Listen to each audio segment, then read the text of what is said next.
দূরে সে পাশে বসে, পায়ে পায়ে কখনো চলে যায় জীবন উদযাপনের সুর। রেডিও রেডিও জাগো, এগিয়ে চলার সুর। রেডিও রেডিও জাগো। 90.8 megahertz community radio, Jadavpur university. শুরু হচ্ছে আমাদের বিশেষ অনুষ্ঠান ম্যাটিক্স কৃষি পাঠশালা। এই অনুষ্ঠানে আমরা ভূমি সুরক্ষা এবং চাষবাসের নানান দিক নিয়ে আলোচনা করব। সঙ্গে থাকবেন কৃষক এবং কৃষি বিশেষজ্ঞরা। ভারত সরকারের রাসায়নিক ও সার মন্ত্রকের উদ্যোগে এবং ম্যাটিক্স ফার্টিলাইজার অ্যান্ড কেমিক্যালস লিমিটেডের সহায়তায় অনুষ্ঠানটি সম্প্রচার করা হচ্ছে।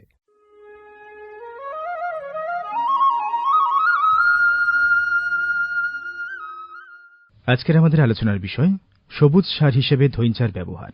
অনুষ্ঠানটি শুনবেন কৃষি সংক্রান্ত ঘোষণার পর।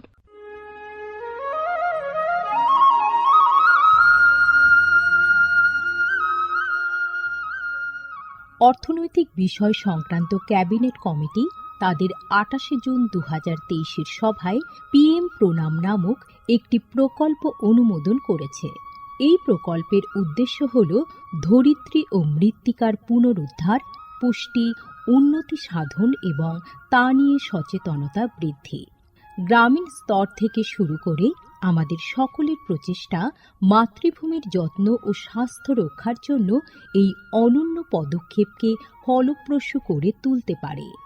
এই প্রকল্পের মূল লক্ষ্য হল কৃষিতে রাসায়নিক সার এবং কীটনাশকের অত্যধিক ব্যবহার দূর করা। বাড়তি ফলনের জন্য সার ও কীটনাশকের অতিরিক্ত ব্যবহার মাটিকে অসুস্থ করে তুলছে, কমিয়ে দিচ্ছে তার উৎপাদন ক্ষমতা। মাটির পুষ্টি আর সুরক্ষার জন্য প্রাকৃতিক অথবা জৈব সারের ভূমি পরীক্ষা ভিত্তিক সুষম ব্যবহার করা প্রয়োজন।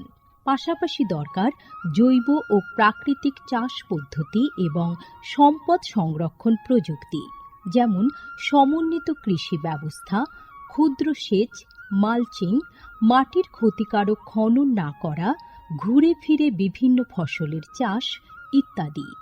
চাষবাসের এই টেকসই পদ্ধতিগুলো মাটির উর্বরতা বাড়াবে, পরিবেশ দূষণ কমাবে এবং দীর্ঘমেয়াদী উৎপাদনশীলতাকে শক্তিশালী করবে। সারের সুষম ব্যবহার শুধু মাটিই নয়, সার্বিকভাবে পরিবেশের স্বাস্থ্য রক্ষা করে। সুষম সার ব্যবহারের অর্থ হল উদ্ভিদকে তার প্রয়োজনীয় পুষ্টি উপাদানগুলি সঠিক পরিমাণে এবং অনুপাতে, সঠিক সময়ে এবং উপযুক্ত পদ্ধতিতে দেওয়া। সংশ্লিষ্ট রাজ্য বিশ্ববিদ্যালয়গুলি ইতিমধ্যেই তাদের এলাকায় উৎপাদিত ফসলের প্রয়োজন অনুসারে এর ডোজগুলি নির্ধারণ করেছে। সঠিক মাত্রায় সার ব্যবহার করলে ফলন যেমন বাড়বে, তেমনি বাড়বে ফসলের গুণমান। ভালোভাবে পোষিত মাটিতে ফলানো ফল, শাকসবজি ও শস্য প্রয়োজনীয় পুষ্টিতে ভরপুর আর সুস্বাদু হয়। ফলনের বৃদ্ধি আর উন্নত গুণমান আমাদের কৃষকদের জন্য নিয়ে আসবে বেশি মুনাফাও।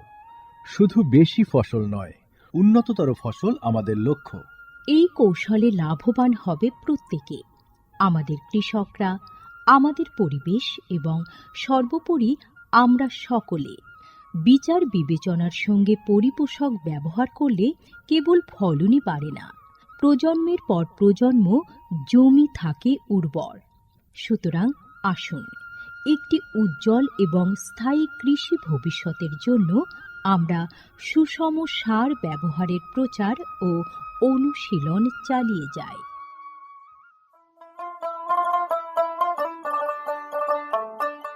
বিকশিত ভারত সংকল্প যাত্রা বা VBSY এর একটি গুরুত্বপূর্ণ অংশ হল ভারত সরকারের সার বিভাগ দ্বারা PM প্রণাম স্কিম এবং কৃষিতে ড্রোন ব্যবহারের প্রচার। সারের সুষম ব্যবহার এবং ন্যানো সারের ব্যবহার নিশ্চিত করার কাজে সার বিভাগ বিভিন্ন সংস্থা ও মানুষকে নিযুক্ত করেছে, যেমন বিভিন্ন সার উৎপাদনকারী সংস্থা, প্রধানমন্ত্রী কৃষি সমৃদ্ধি কেন্দ্র বা PMKSK গুলি, ফিল্ড অফিসার এবং নোডাল অফিসারদের।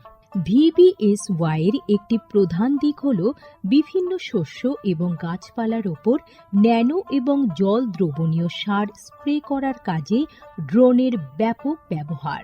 এই উদ্যোগের ফলে ২৯টি রাজ্য ও কেন্দ্রশাসিত অঞ্চলের বিভিন্ন জেলায় হাজার হাজার ড্রোন প্রদর্শন হয়েছে। এই পদ্ধতিটি হাতে কলমে দেখিয়ে দেওয়ায় আধুনিক কৃষি প্রযুক্তি গ্রহণের সুবিধাগুলি মানুষের কাছে আরও স্পষ্ট ও বিশ্বাসযোগ্য হয়ে উঠেছে। এই জনসংযোগ কর্মসূচিগুলি দীর্ঘমেয়াদী কৃষি অনুশীলনের সুফল সম্পর্কে নাগরিকদের অবহিত করতে একটা বড় ভূমিকা পালন করেছে। সারা দেশ জুড়ে লক্ষাধিক দর্শক ড্রোনের প্রদর্শনী প্রত্যক্ষ করেছেন। প্রচলিত ইউরিয়ার চেয়ে ন্যানো ইউরিয়ার উপকারিতা বিষয়ে সচেতন হয়ে কৃষকরা ন্যানো সার প্রয়োগে গভীর আগ্রহ দেখিয়েছেন। এই কর্মসূচির আলাপ আলোচনায় উঠে এসেছে জৈব চাষের উপযোগিতা, যা প্রমাণ করে চাষের এই সব অনুশীলনগুলি নিয়ে কৃষকদের সচেতনতা। উৎসাহী কৃষকরা কৃষিতে ড্রোন প্রযুক্তির বিষয়ে আগ্রহ প্রকাশ করেছেন। এই আধুনিক কৌশলগুলির অর্থনৈতিক কার্যকারিতা কৃষকদের নতুন দিশা দেখিয়েছে, কৃষিতে এক স্থায়ী এবং সাশ্রয়ী পদ্ধতির পথ প্রশস্ত করেছে। মাননীয় প্রধানমন্ত্রী মহিলা কিষাণ ড্রোন কেন্দ্র চালু করেছেন। এটি মহিলা স্বনির্ভর গোষ্ঠীগুলিকে ড্রোন সরবরাহ করবে, যাতে তারা এই প্রযুক্তি ব্যবহার করে জীবিকা নির্বাহ করতে পারে। VBSY প্রোগ্রামের রূপায়ণে PMKSKগুলি সক্রিয় ভূমিকা পালন করছে। একে অপরের সঙ্গে এই সহযোগিতাই আমাদের পাথেয়। বিকশিত ভারত সংকল্প যাত্রা শুধু একটি যাত্রা নয়, এটি ভারতীয় কৃষির দীর্ঘমেয়াদী এবং প্রযুক্তিগতভাবে উন্নত ভবিষ্যতের দিকে একটি গুরুত্বপূর্ণ পদক্ষেপ। যাত্রাপথে এটি জাতির কৃষিকে সম্পূর্ণ পুনর্নির্মাণ করা, উদ্ভাবনকে উৎসাহিত করা এবং সবার জন্য একটি সবুজ, আরও সমৃদ্ধ ভবিষ্যৎ নিশ্চিত করায় অঙ্গীকারবদ্ধ। ড্রোন প্রযুক্তি, ন্যানো সার এবং দীর্ঘমেয়াদী কৃষি অনুশীলনের প্রচারের মাধ্যমে এটি কেবল সচেতনতায় তৈরি করছে না, আরও সমৃদ্ধ এবং পরিবেশ বান্ধব ভবিষ্যতের জন্য নব প্রযুক্তিকে গ্রহণ করতে কৃষকদের অনুপ্রাণিত করছে। এই কৃষি বিপ্লবের গতি প্রকৃতি প্রত্যক্ষ করলে এটা স্পষ্ট হয় যে VBSY একটি বিকশিত, উন্নত এবং দীর্ঘজীবী ভারতের বীজ বপন করছে।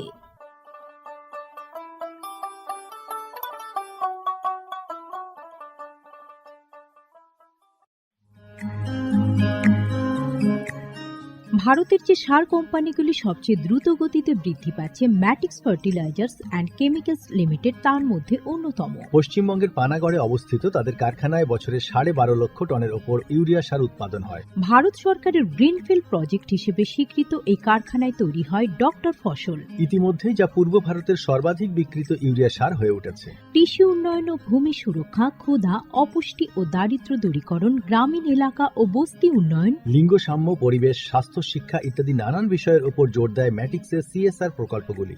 ম্যাটিক্স এক সবুজ ভবিষ্যতের অঙ্গীকার।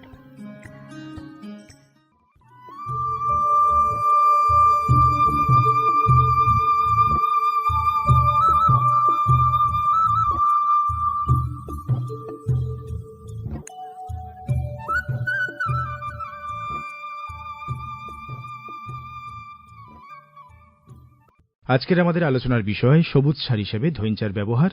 আর এ বিষয়ে বিস্তারিত জানাতে আমাদের মধ্যে আমন্ত্রিত অতিথি হিসেবে পেয়েছি কাকদ্বীপ মহকুমার সহকারী কৃষি অধিকর্তা ডক্টর বরুণ কৃষ্ণ কুণ্ডু। বরুণবাবু, আপনাকে স্টুডিওতে স্বাগত জানাই। নমস্কার। আর সঙ্গে রয়েছে আমি আপনাদের বন্ধু সুব্রত চক্রবর্তী। আমি বরুণবাবু আপনার কাছে প্রথমে জানতে চাইব যে কৃষক বন্ধুরা যে সমস্ত সার ব্যবহার করে আসছেন সেইগুলো আর এই যে সবুজ সার, এটার মধ্যে পার্থক্য কি বা এই জিনিসটাই কি? হ্যাঁ, সবুজ সার কথার মধ্যেই লেখা আছে সবুজ কথাটা, অর্থাৎ কাঁচা অবস্থা, মানে গাছের যখন সবুজ অবস্থা সেই প্রথম দিকেই সবুজ অবস্থায় এটা মাটির সঙ্গে মিশিয়ে দিতে হবে। এবং এই সবুজ সার সাধারণত শিম্বগোত্রীয় উদ্ভিদ এবং এটা যখন বীজ বুনবা যাবে তার ঠিক 40 থেকে 45 দিনের মাথায় যখন সবুজ অবস্থা, গাছের কাণ্ড নরম থাকবে, সেই অবস্থায় গাছের গোড়া থেকে কেটে নিয়ে এটা মাটির সঙ্গে যদি মিশিয়ে দেওয়া যায়, তাহলে এটা মাটিতে খুব ভালোভাবে মিশবে এবং এটা পচন তৈরি করবে এবং এটা সার হিসেবে গণ্য হবে। এবং যেহেতু এটা শিম্বগোত্রীয় উদ্ভিদ, সেই জন্য এটা মাটিতে জৈব কার্বন যুক্ত হচ্ছে এবং মাটিতে নাইট্রোজেন যুক্ত হচ্ছে, ফলে মাটির উর্বরতা শক্তি বৃদ্ধি হচ্ছে।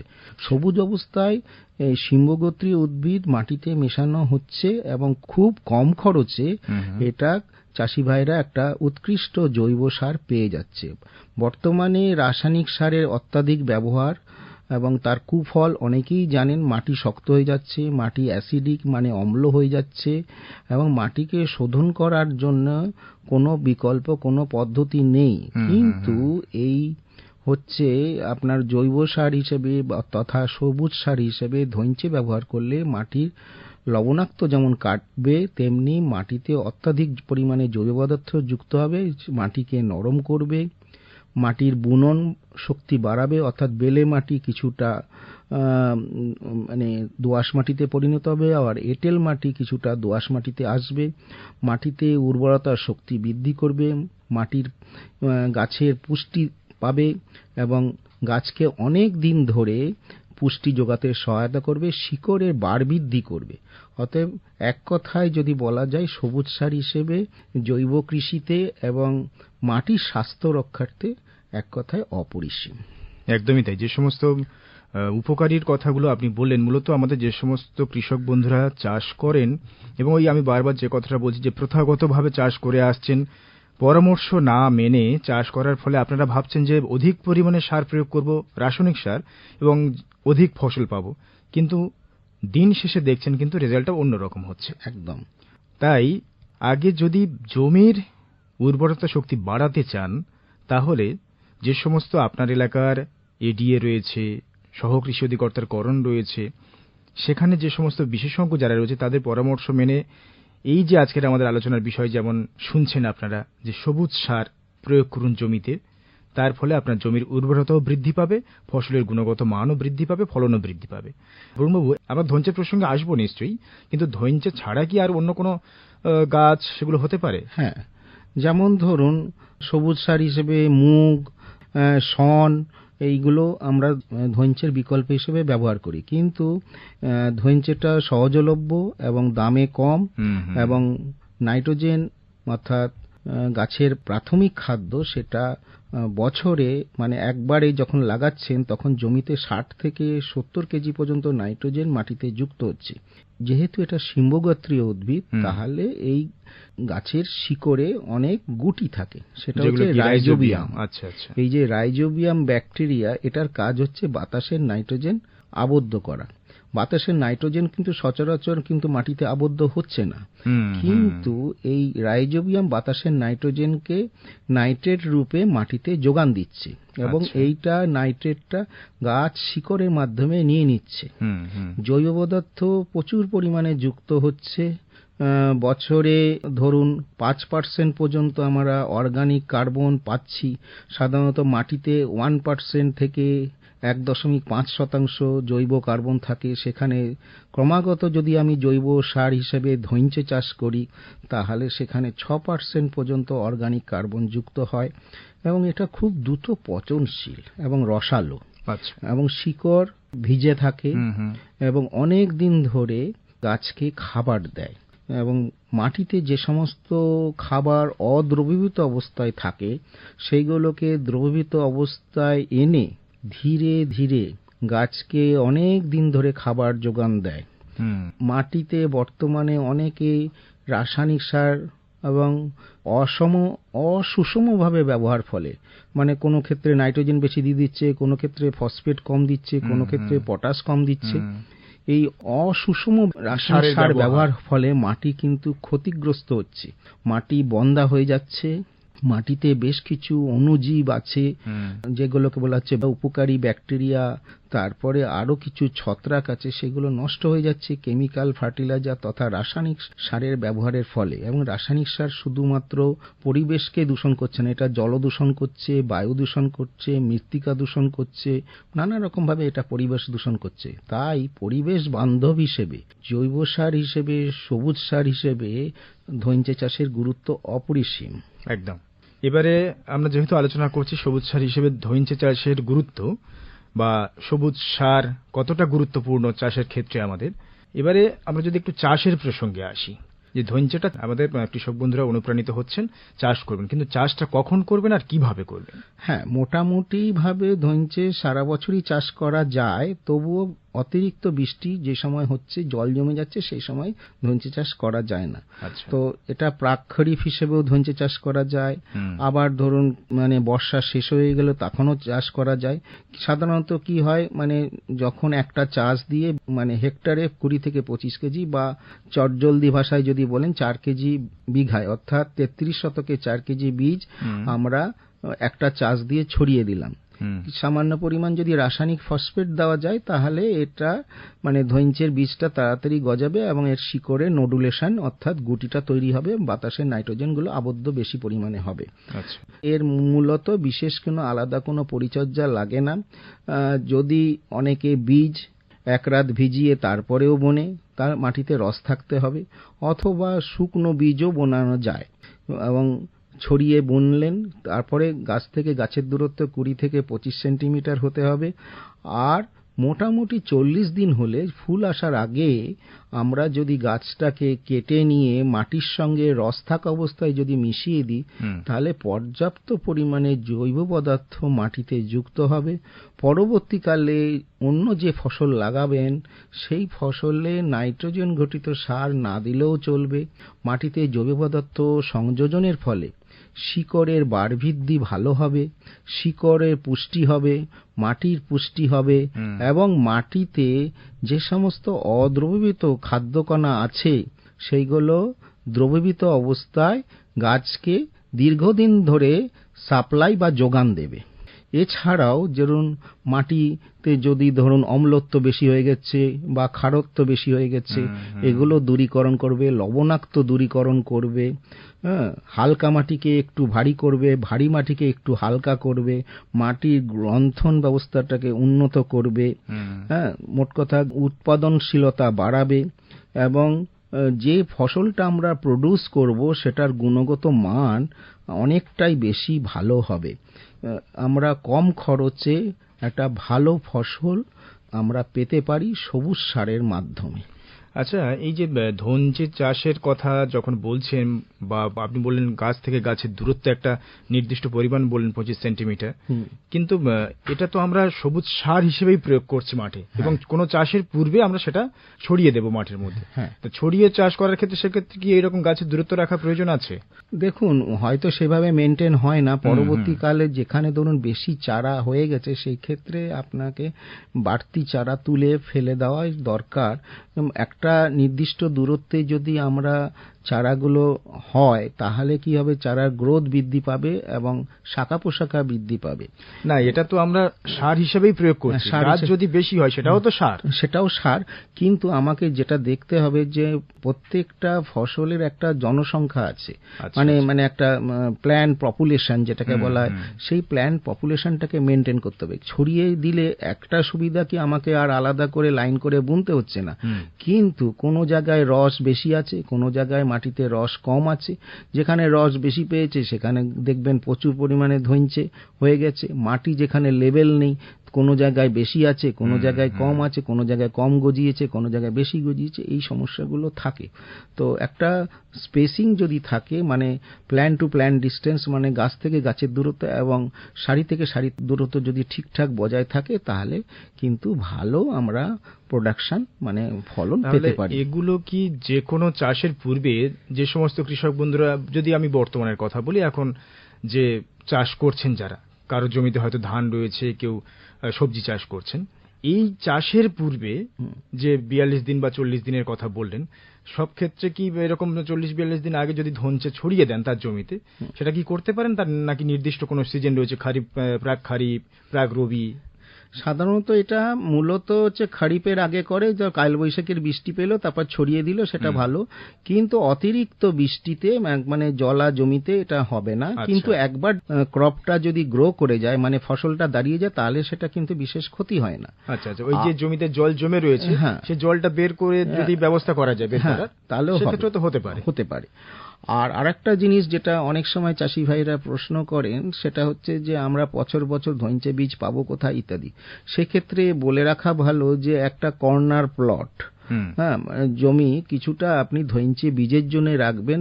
বীজ সংরক্ষণের কথা বলছি। ধইঞ্চে চারা বড় হলো, বীজ হলো, সেটা তো জ্বালানি হিসেবে লাকড়ি হলো, মানে কাঠ হলো মোটা, এবং সেটা জ্বালানি হিসেবে যেমন ব্যবহৃত হলো, সে সাথে সাথে আপনার যে শুটি এলো, শুটি থেকে যে বীজটা পেলেন সেটা পরবর্তীকালে বীজের জন্য আপনারা সংরক্ষণ করলেন। অনেকে আবার আলে ধইঞ্চে লাগায়। কারণটা কি হচ্ছে, আলে ধইঞ্চে লাগালে খুব তাড়াতাড়ি ধইঞ্চে গাছটা বেড়ে যায় এবং সেখানে পাখি বাসা বাঁধে এবং পাখি ওর মধ্যে থাকে। কেননা অনেক সময় আইপিএম পদ্ধতিতে দেখা যাচ্ছে যে আমরা কঞ্চি, মানে বার্ড পার্চার বা কঞ্চি পুঁতে জমিতে লাগানো হচ্ছে, যে পাখি বসছে এবং উড়ন্ত যে সমস্ত পোকামাকড় আছে সেগুলো ধরে ধরে খাচ্ছে। কিন্তু আমরা যদি আলে যদি ধইঞ্চে লাগাই, তাহলে হচ্ছে পাখি সেখানে ভালোভাবে বসবে, গরম কম হবে এবং পরবর্তীকালে ওখান থেকে এক একটা গাছ থেকে মোটামুটি দেখা গেছে 250 থেকে 300 গ্রাম পর্যন্ত বীজ পাওয়া যাচ্ছে। সেটা কোন অংশে কম নয়। আমরা বলেছি বিঘাতে 4 কেজি করে ধইঞ্চে বীজ লাগে, সেটা আমরা নিজেরাই আলে যদি ধইঞ্চে লাগিয়ে দিই, সেখান থেকেও আমরা কিন্তু ধইঞ্চের বীজ অনায়াসে পেতে পারি। পরবর্তী যে চাষ করব বা তখন যে বীজটা কিনতে হতো সেটা আর কেনার প্রয়োজন পড়বে না, যেহেতু আমরা নিজেরা তৈরি করতে পারছি। এবং আমাদের জমিতে আল যেখানে রয়েছে, যে সমস্ত আমাদের শ্রোতা বন্ধুরা শুনছেন, খুব সুন্দর পরামর্শ বরুণবাবু দিলেন যে আপনারা মাঠে যখন দিচ্ছেন তো দিলেন, কিন্তু আপনার মাঠের পাশে যে আলটা রয়েছে সেখানেও যদি বীজ সংরক্ষণের কথা যেটা আলোচনা হচ্ছে, তার জন্য পরবর্তী চাষের পূর্বে যে চাষটা করবেন তার জন্য বীজ দরকার। সেই বীজটা পেতে যদি আলে আপনারা চাষ করেন, সেখান থেকে বেশ সমপরিমাণের একটা বীজ পেয়ে যেতে পারেন পরবর্তী চাষের পূর্বে লাগাবার জন্য। বেশ। এছাড়া ধরুন ধইঞ্চে বীজ থেকে যে চারা বেরোলো, চারা থেকে গাছ হলো, তারপরে যে তার বাকল হলো, সেখান থেকে ছাল নিয়ে তার যে তন্তু, সেটা হচ্ছে আমরা হচ্ছে মানে মাছ ধরার জাল হিসেবে ব্যবহার করতে পারি, মানে কাগজ শিল্পে ব্যবহার করতে পারি। দড়িতে ব্যবহার করতে পারি। সবচেয়ে বড় কথা, আমাদের ভূগর্ভস্থ যে জলটা সেটাকে ধারণ করতে সহায়তা করে এই আমরা সবুজ সার হিসেবে ধইঞ্চে ব্যবহারের ফলে। আর আরেকটা জিনিস হচ্ছে, শুধুমাত্র এইটা সবুজ সার হিসেবেই নয়, এটা গোখাদ্য হিসেবেও ব্যবহার হচ্ছে। বিশেষ করে যারা ধরুন ছাগল পালন করছে, উপরের ডগা থেকে প্রায় 1.5 ফুট পর্যন্ত তারা কেটে নিচ্ছে এবং নরম ডালপালার সঙ্গে কচি পাতাগুলো সে খাচ্ছে এবং এর মধ্যে প্রচুর পরিমাণে নাইট্রোজেন আছে এবং সেটা মানে ওই গবাদি পশু বা ছাগলের পুষ্টি যোগাচ্ছে এবং দুধ উৎপাদন এবং মাংস উৎপাদন করতে সহায়তা করছে। এবং যে উপরে যে 1.5 ফুট আমি কাটলাম, তার পরবর্তীকালে সাইড ব্রাঞ্চিং, মানে শাখা প্রশাখাগুলো বেরোলো এবং ঝোপালো হলো এবং ও প্রচুর পরিমাণে পাতার সৃষ্টি হলো এবং সেই পাতাগুলো কেটে কেটে আমরা কিন্তু পরবর্তীকালে সবুজ সার হিসেবে হোক বা পরবর্তীকালে আমরা সেটা হচ্ছে গবাদি পশুর খাদ্য হিসেবে ব্যবহার করে আমরা কিন্তু একটা বাড়তি অর্থ উপার্জন করতে পারি। আমাদের এই যে খুব হয়তো গ্রাম বাংলার দিকে একটা সময় কিন্তু চাষি বন্ধুদের মাঠে এই ধইঞ্চে গাছগুলো বেশ বড় বড় দেখা যেত, ইদানিং কিন্তু দেখা যায় না। এখন তো শস্য চক্র খুব একটা নেই, একটার পর একটা শুধু ওই একই সবজি চাষ করেই যাচ্ছেন। এবং সেখানে আমি যেহেতু ব্যক্তিগতভাবে গ্রামে গঞ্জে ঘুরে বেড়াই এবং কৃষক বন্ধুদের মাঠগুলো দেখি, যে ধান উঠে যাওয়ার পরেই সেখানে যে একটা কিছু সেই ধইঞ্চে জাতীয় কিছু গাছ ছড়িয়ে দেওয়ার প্রয়োজন আছে, বা সেটাতে হাল করার সময় লাঙল দিয়ে বা ট্রাক্টর দিয়ে সেগুলো মাটির মধ্যে মিশে দেওয়া, সেই মানসিকতাটা নেই, এখন দেখা যায় না, চোখে পড়ে না। এবারে এই রকম যদি করা যেতে পারে, তারা আমাদের কৃষক বন্ধুদের বলার অর্থ এটাই যে ওনারা যদি বিশেষজ্ঞদের পরামর্শ মেনে এইরকমভাবে ধইঞ্চে গাছটাকে আপনার জমিতে মিশিয়ে দিতে পারেন, সেটা তো একটা সবুজ সার হলো। তার পাশাপাশি আপনি বেশ কতগুলো গুরুত্বপূর্ণ দিক তুলে ধরলেন। এই খুবই নগণ্য হয়তো আমাদের কাছে মনে হয় ধইঞ্চে গাছটা, কিন্তু তার যে এত ব্যবহারিক দিক থাকতে পারে এটা কিন্তু আমাদের জানা ছিল না। যে ইন্ডাস্ট্রিয়াল ভাবে এটা ইউজ হতে পারে, এটা সেখান থেকে তন্তু বের করে জাল তৈরি করা বা আরো কিছু কাগজ শিল্পে ব্যবহার হতে পারে। তা এগুলো একটা আলাদা দিক, এবং এটা শুধুমাত্র আমি ধৈঞ্চে সবুজ সার হিসেবে মাটিতে মিশালাম তাই নয়, এবং এর সাথে সাথে আমরা যেগুলো করতে পারছি যে এই ইন্ডাস্ট্রিগুলো যদি আমরা কাজে লাগাতে পারি সেগুলো একটা খুব ভালো দিক, সেখান থেকে একটা ইকোনমিক্যালি হ্যাঁ আয় হবে। আর হচ্ছে আইপিএম পদ্ধতিটা মানে ইন্টিগ্রেটেড পেস্ট ম্যানেজমেন্ট, মানে সুসংগত উপায়ে রোগ পোকা দমন এবং নিয়ন্ত্রণ, সেটাও হয়ে যাচ্ছে। কেননা প্রচুর পরিমাণে অর্গানিক মানে জৈব মাটিতে যুক্ত হচ্ছে, এবং মাটিতে অনেক উপকারী ব্যাকটেরিয়া এবং ছত্রাকের বংশবিস্তার হচ্ছে, এবং মাটিতে যে সমস্ত দ্রবীভূত অদ্রবীভূত যে সমস্তগুলো আছে খাদ্যকণা, সেইগুলোকে সহজলভ্য করে গাছ তা নিতে পারছে এবং অনেক দিন ধরে সাপ্লাই করছে, গাছ পুরোটাই খাবারটা পেয়ে যাচ্ছে এবং ফলন বাড়ছে। সেই সঙ্গে এই যে আরে আপনি ধৈঞ্চে গাছ লাগানোর কথা বললেন, পরামর্শ দিলেন, সেক্ষেত্রে আরো একটা গুরুত্বপূর্ণ পয়েন্ট উঠে এলো, যেটা যে সেই গাছগুলো যখন বড় হবে সেখানে পাখির বাসা বাঁধবে, পাখিগুলো যেমন একটা আশ্রয় পেল, হ্যাঁ, তার পাশাপাশি আপনার জমিতে যে সমস্ত ক্ষতিকর পোকামাকড় যেগুলো রয়েছে সেগুলো পাখিরাই আবার খেলো। কারণ আমরা তো সচরাচর বিভিন্ন অনুষ্ঠানে বলি যে আপনার জমিতে চারপাশে কিছু কঞ্চি বা লাঠি রাখুন ফেলুন পাখি বসার জন্য। সারা দিন ধরে যদি গরম থাকে পাখি কিন্তু ওই ডালে বসতে চায় না, কিন্তু যদি এখানে মানে পাতা আছে, প্রচুর সবুজ পাতা আছে, গাছের মধ্যে বসবে এবং গাছে আশ্রয়স্থল হলে না, ও কিন্তু ঠিক সময় মতো পোকা যদি উড়ে বেড়ায় ঠিক খেয়ে নেবে। মানে সুসংহত উপায়ে যে রোগ পোকা দমনের একটা সিস্টেম, ইন্টিগ্রেটেড পেস্ট ম্যানেজমেন্টের কথা আইপিএম যেটা বলছেন, এটা কিন্তু একটা খুব দারুণ ব্যবস্থা। একদম একদম, মানে এইটাও মানে আলে লাগানোর কথা বলছে। অনেকেই বলা হয় যে একটা কোণে আপনি কিছুটা ধৈঞ্চে চারা বড় করে সেখান থেকে বীজ উৎপন্ন করেন, সেটার থেকেও আমি বলবো যদি আলে লাগিয়ে দিতে পারেন তাহলে এক একটা গাছ থেকে মোটামুটি 250 থেকে 300 গ্রাম পর্যন্ত বীজ অনায়াসে পেতে পারি, এবং সেই বীজ পরবর্তীকালে আপনি লাগাতে পারবেন। আচ্ছা, এই বীজগুলো মানে যখন সঞ্চয় করে রাখবেন পরবর্তী চাষের আগে, বিশেষ কোনো ব্যবস্থা আছে নাকি এমনি রাখলে হয়ে যাবে? না, এটা হচ্ছে যে দেখুন, মানে বীজটা আপনি যখন পেলেন সেটাকে রোদে শুকিয়ে নিয়ে এর 12% মোটামুটি এর বীজের ময়েশ্চারটা রাখতে হবে, এবং পরবর্তীকালে একটু সামান্য ব্যাবিস্টিন বা একটুখানি ছত্রাকনাশক দিয়ে এটা বায়ুরুদ্ধ পাত্রে রেখে দিলে খুবই ভালো, এবং পরবর্তীকালে আপনি ওই নিজের বীজ নিজে সংরক্ষণ করে আপনি সবুজ সার হিসেবে ধৈঞ্চের বীজ পরবর্তীকালে ব্যবহার করতেই পারেন। তাহলে শ্রোতা বন্ধুরা, আপনারা শুনলেন সবুজ সার হিসেবে ধৈঞ্চের কতটা গুরুত্বপূর্ণ ভূমিকা রয়েছে, যেগুলোকে আপনারা খুব নগণ্য একটা গাছ মনে করছেন, কিন্তু তার যে এত ব্যবহারিক দিক হতে পারে এবং পরিবেশ ভারসাম্য রক্ষা করার, তারপরে যে সুসংহত উপায়ে রোগ পোকা দমনের কথা বলা হয়, সেগুলো একটা ধৈঞ্চে গাছ কি পরিমাণে আপনাদেরকে সাহায্য করতে পারে।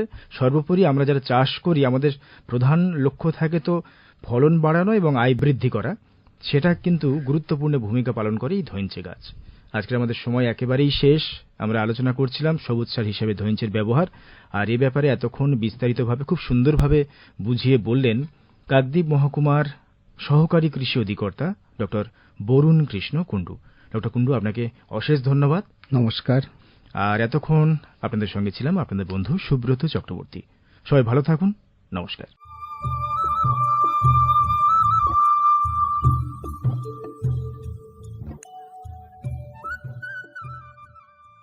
लेकिन मैं किसान भाई बहनों को भी कहूंगा कि आपको भी मेरी मदद करनी होगी,